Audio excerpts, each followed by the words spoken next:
All right, welcome to Bet the Edge. I'm Jay Croucher here with Drew Dinsick, recording at quarter time of Sunday Night Football. Today we're going to talk about the Sunday slate in the NFL, talk about Week 12 openers, and then some quick thoughts on Monday Night Football. But let's start off with the games Sunday. Drew, what was your biggest takeaway or two from the slate?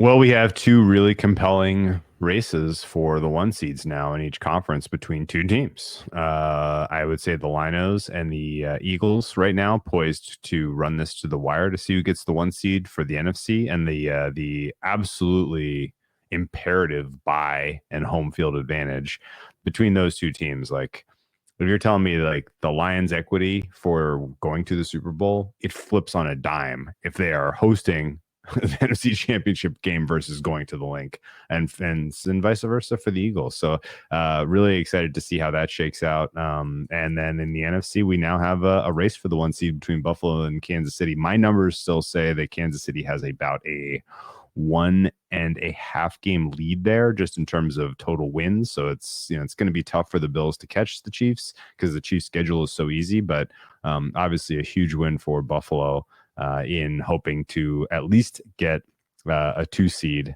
out of this endeavor, and maybe still the 1 seed. So, a lot of crystallization otherwise across the board in terms of playoff probabilities. Really just a bummer of a weekend for the Washington Commanders fans for the second weekend in a row. They are now slipped to, I'm projecting 10.5 wins. And there are the Packers, the Niners, the Cardinals, the Rams, the Seahawks, all kind of knocking on the door to push them out of a wild card spot, as the Vikings have effectively clinched the 5 seed from what I can tell you. So really kind of a fascinating race for 6 and 7 in the NFC wild card situation. And then the voodoo remains strong for the Pittsburgh Steelers. I don't understand why the Ravens can't play a good, complete game in the city of Pittsburgh, but apparently they can't. That was a very weird effort from the Ravens in that contest. And I think if you're a Ravens fan, you have to come out of that game thinking, yes, we are clearly the better team. We deserve to be favored on the road, but how in the world do we shoot ourselves in the foot so aggressively when we're in that specific venue? Because that was a real head scratcher. Yeah, the Steelers, I think they continue to just prove that they're a very solid, slightly above average team that I think is just running really good in these results. And even running really good, like back in the Jets game on Sunday Night Football back in week 7, which they won by 22 points, but ran good in that one. And by the underlying stats, they could have easily lost that. I think a reckoning is coming for Pittsburgh. It's probably not going to be on Thursday night in Cleveland, although it could be. And then after that, at Cincinnati, home Cleveland. Not a brutal back-to-back, but certainly there'll be dogs in Cincinnati. But then at Philly, at Baltimore, home Kansas City, home Cincinnati. I wouldn't be surprised at all if they go 1-3 in that stretch. But now they have the tiebreak over Baltimore, and they have the lead in the divisional record as well, which I guess is going to come into play. So I think that Baltimore are going to win the return date. Did you downgrade Baltimore in any way coming out of that game, or you just chalk it up to just the weird stuff that happens in those games and just the amount of penalties and drop passes and just Baltimore having a bad day at the office? Penalties, drop passes, missed field goals, all of it was just kind of, a D effort from Baltimore, as opposed to seeing something that I need to adjust my ratings. On first watch, I wouldn't touch my number for Baltimore at all. I think they're still the top power rated team in the NFL. Yeah. I wonder even if you have to feel a bit better about Baltimore's defense in that they didn't give up. I think so too. Yeah. I They agree. looked much better. It seemed like they changed their scheme a little bit, dropping Marcus Williams, pushing Kyle Hamilton, playing him as more of a deep safety as opposed to his kind of hybrid role where he's often much closer to the line of scrimmage on a given play.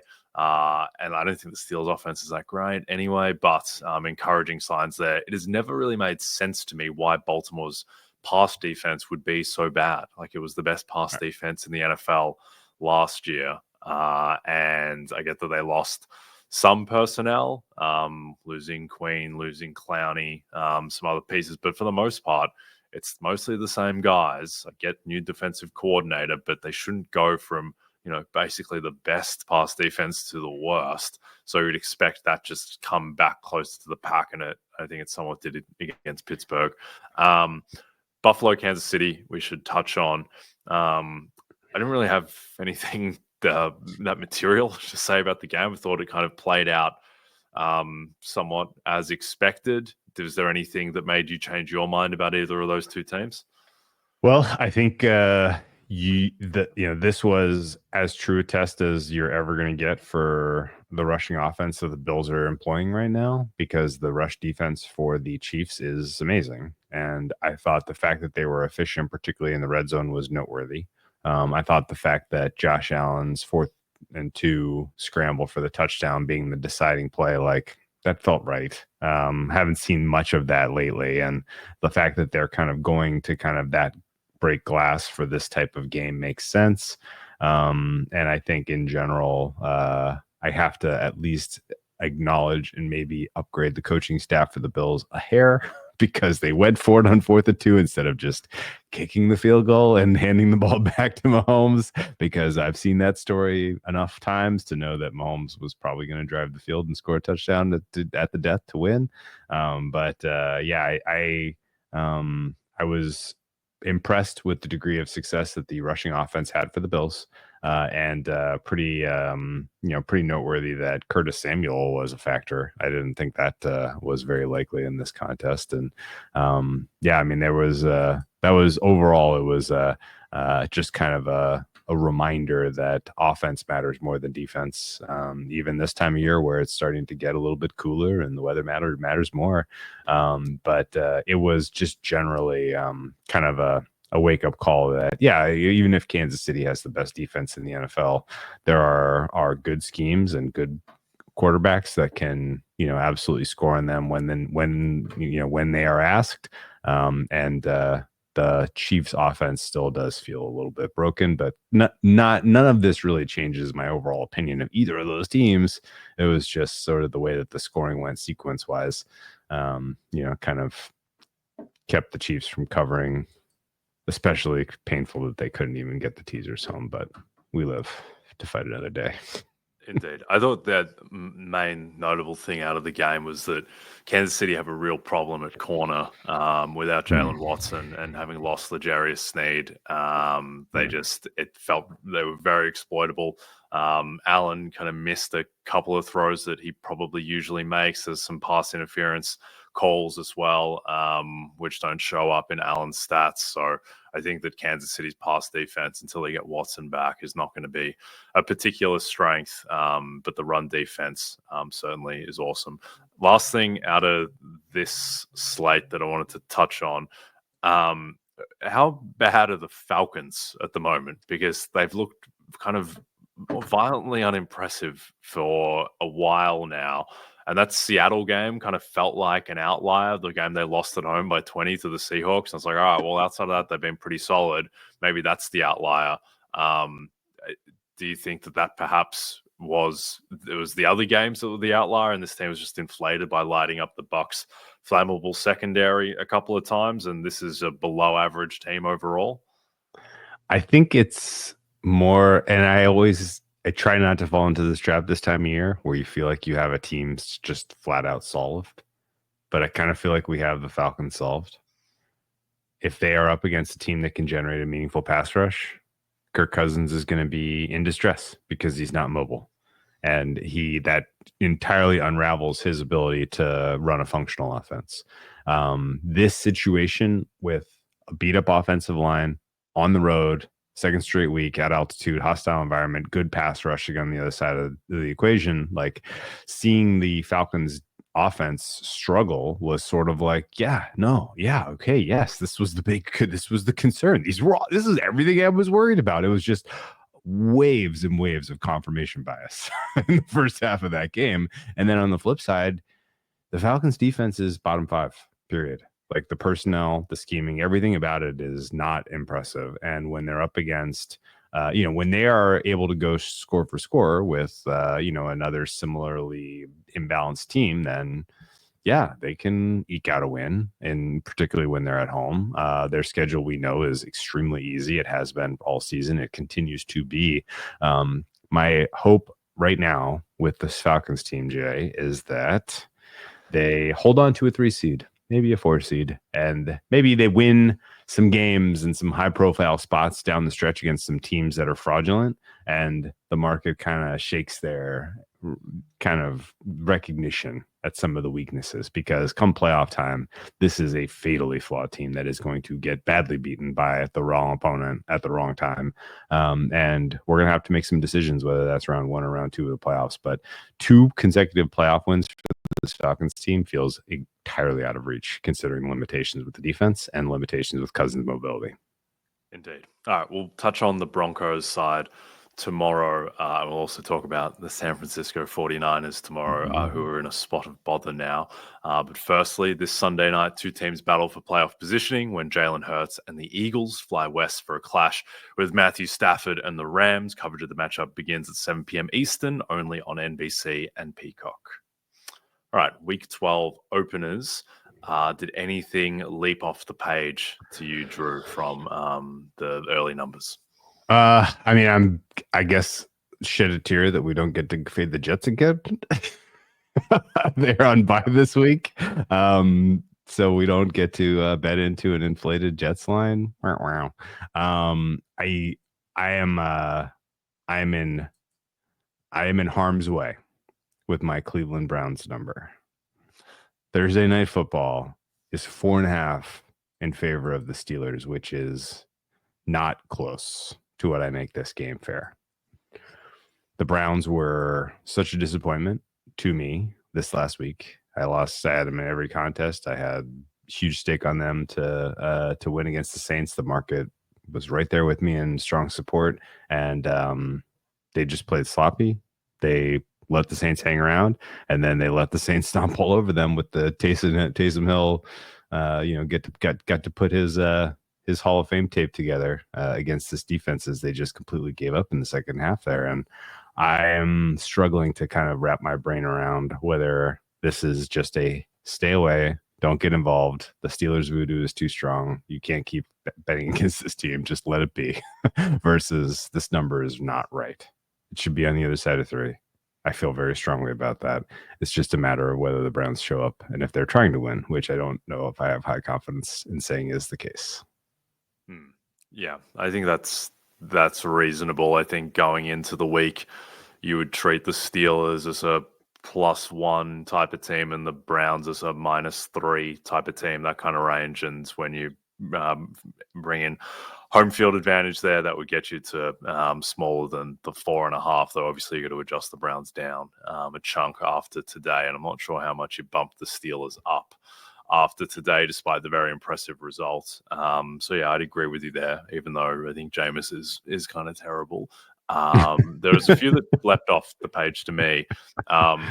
My beloved New York Giants getting 3.5 points at home against the beleaguered Bucs. Thought that was perhaps a little bit rich. But the ones that stood out to me the most, one, I think the Chiefs are going to be bigger than 11.5 point favorites against the Panthers. I think that is not big enough. I would expect that's going to close more like 13.5.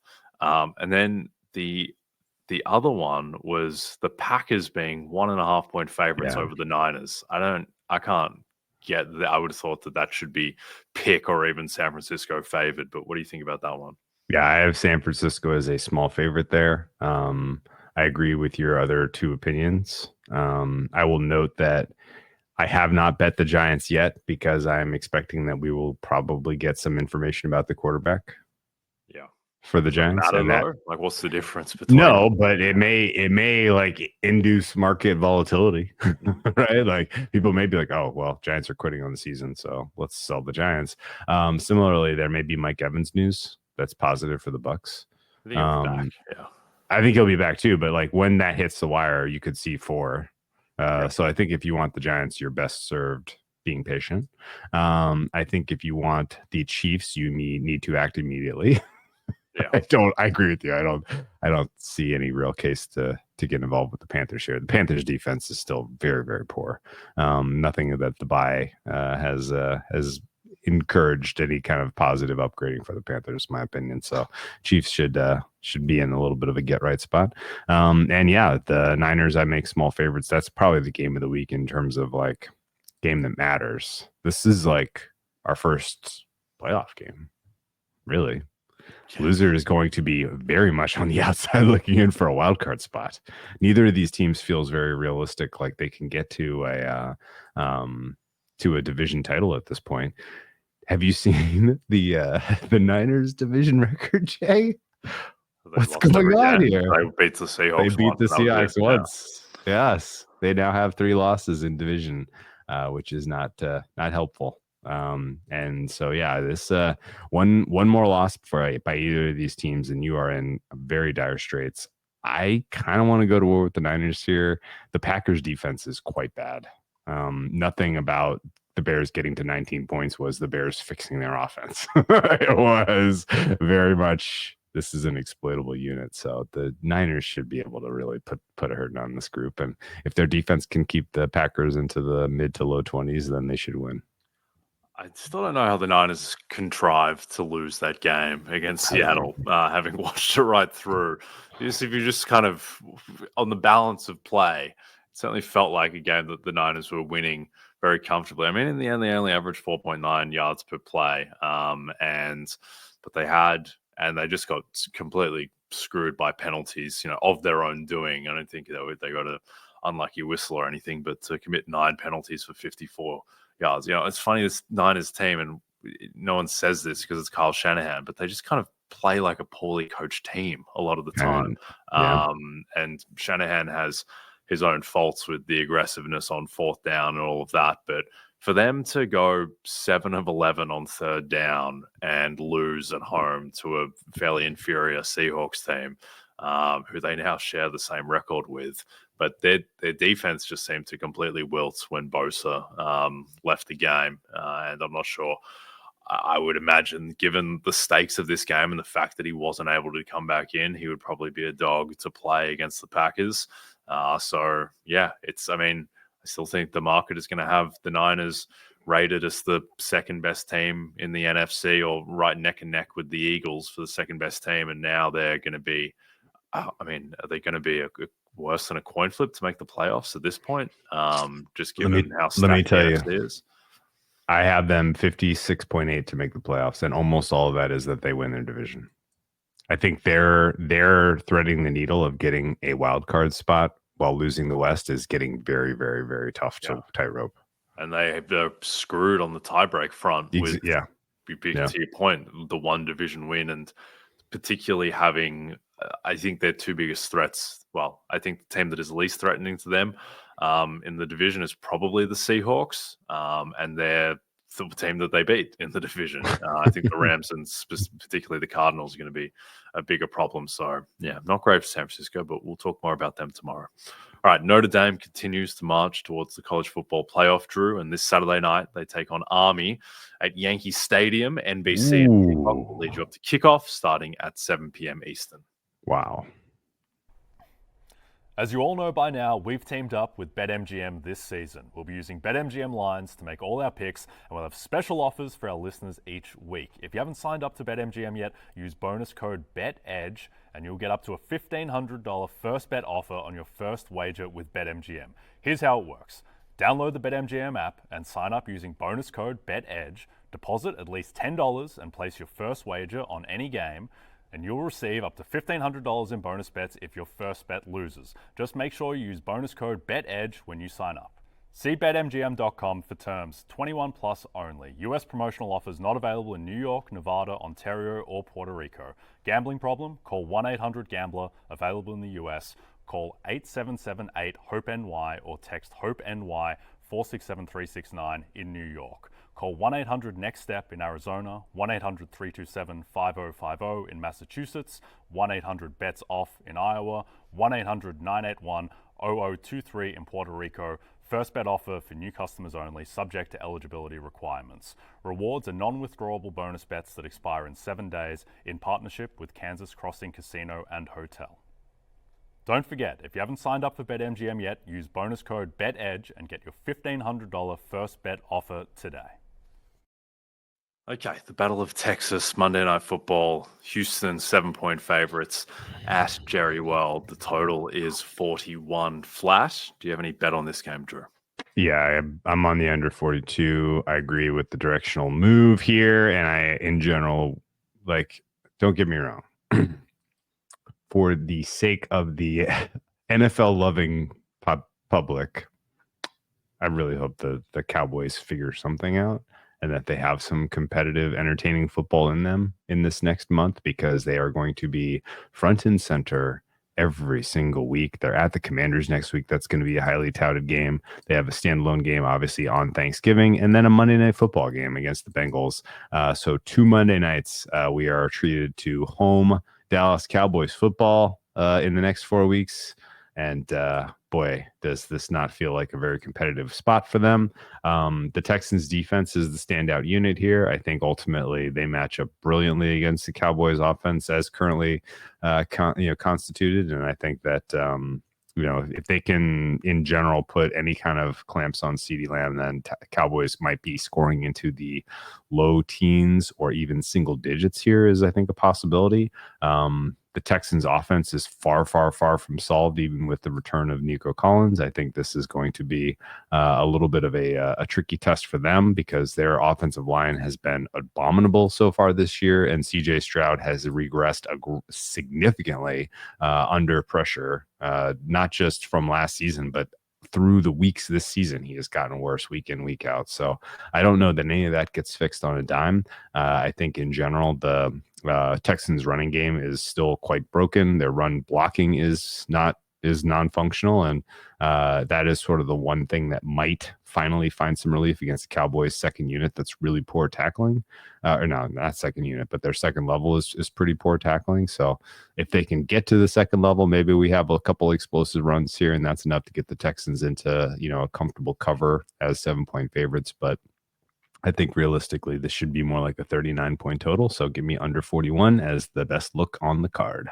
Okay, my best bet in this one, Joe Mixon is set at 86.5 rushing yards, which I just think is too low, because he's finished 6 games healthy this season. He's gone for 100 plus rushing yards in all of them. But the key here is just the volume and Bobby Slowick's unrelenting commitment to establishing it, no matter how low the efficiency. And Joe Mixon, it's just baffling to me that 4 games in a row, Joe Mixon has had at least 24 carries, and the Texans have lost 3 of the 4 games, and Mixon hasn't averaged more than 4.6 yards per carry in any of them.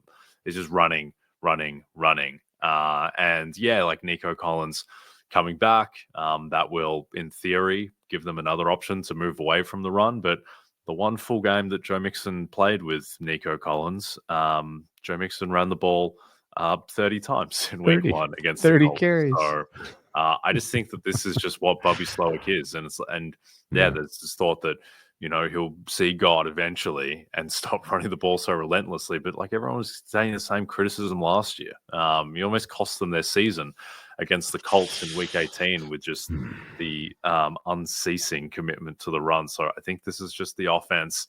I think Mixon is just going to get 21 carries again, 21 plus carries. His line is set at 20.5. And the other thing too is that his attempts prop is set at 20.5, but the rushing line itself is set at 86.5.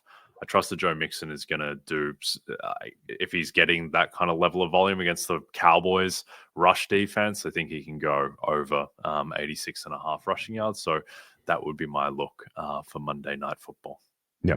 The explosive runs are going to be there. If he can get to that second level, he's going to have them. So I think that's what you need to get this home. But your volume points are very fair. And man, I wish that the Colts had not conceded as much as they did in the race for the AFC South, because this Texans team just does not pass the smell test as realistic contenders. No, I think, and we're recording halfway through the second quarter now of Sunday Night Football, but I think the Chargers have probably supplanted the Texans now as the fourth best team in the AFC with respect to the Steelers. But I think the Chargers are better than the Steelers at this point on neutral. All right, we are done for tonight. Don't forget to check out NBCSports.com for more information to help you with your wagers. Thanks to those watching on the NBC Sports YouTube channel. If you're listening to us in podcast form, don't forget to rate and subscribe. Also, a reminder to find all your favorite NBC Sports shows on Amazon Music. Just head to amazon.com/NBC Sports. From myself and Drew, we'll see you tomorrow.